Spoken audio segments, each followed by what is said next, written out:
The Reckoning, Lies, Betrayal, and the Unraveling of a Master Manipulator. For years, everyone believed his lies. They whispered about her in hushed tones, shaking their heads in disapproval. How could she have been so cruel? How could she have left someone so kind, so generous, so devoted? But now, the truth is finally out. Emma had spent months, no, years trying to explain. At first, she fought for her reputation, for her dignity, for justice. But the louder she spoke, the less they listened. They had already made up their minds.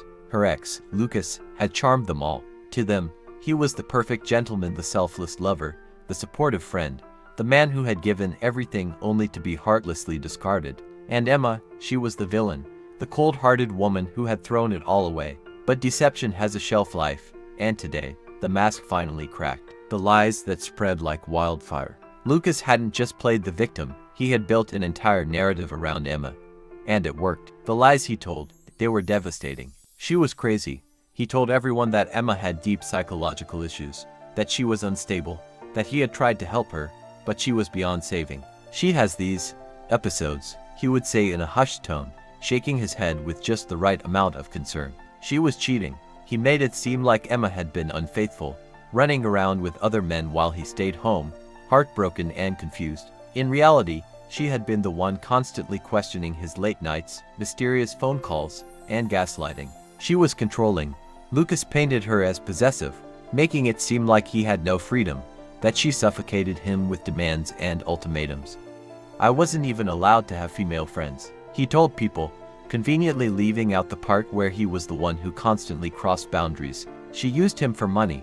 This was the biggest joke of all.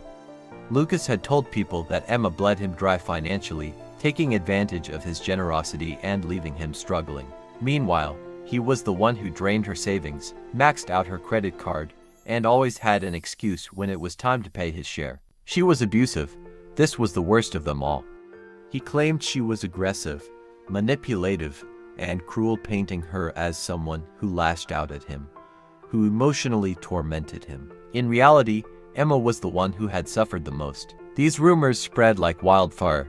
Friends distanced themselves. Mutual acquaintances whispered behind her back. Even people she barely knew seemed to have an opinion about her. The betrayal wasn't just from Lucas, it was from everyone who blindly took his side. The unraveling. Emma wasn't even looking for it. The news found her.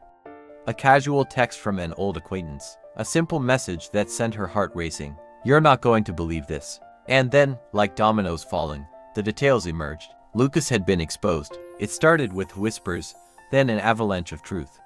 His business partners had finally seen through the act, his schemes, his fraud, the financial disaster he had desperately tried to keep under wraps. He had stolen from them, manipulated them, played the long game of deception. Now, those same people who once judged Emma had questions. How could we have been so blind? Why didn't we see it sooner? Emma tried to warn us. The weight of betrayal.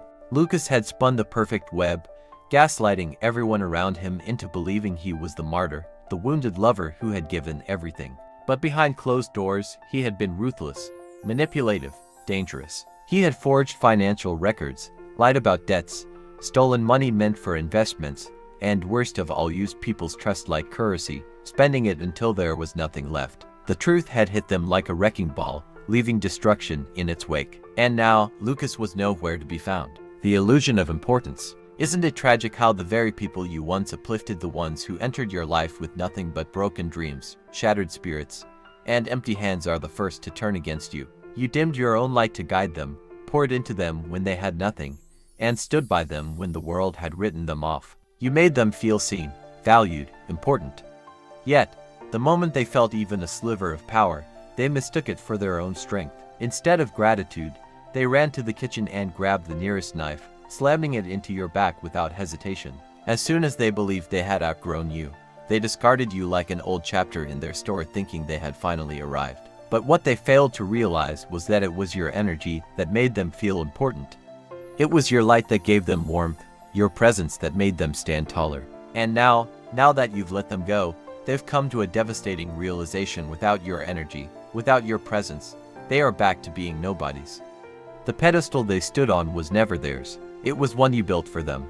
And without you, it crumbles beneath their feet. The final reckoning. Emma read through the messages.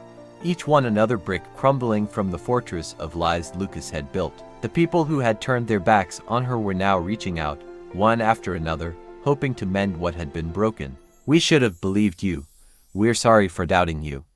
You were right about him all along." But she didn't feel vindicated, not really. The truth should have come out years ago. Still, there was one undeniable fact: Emma was free. Free from the weight of false accusations, free from the need to defend herself, free from the web Lucas had spun around her. And Lucas, his time was up, the reckoning had arrived. And Emma, she wasn't looking back. Now, that's karma.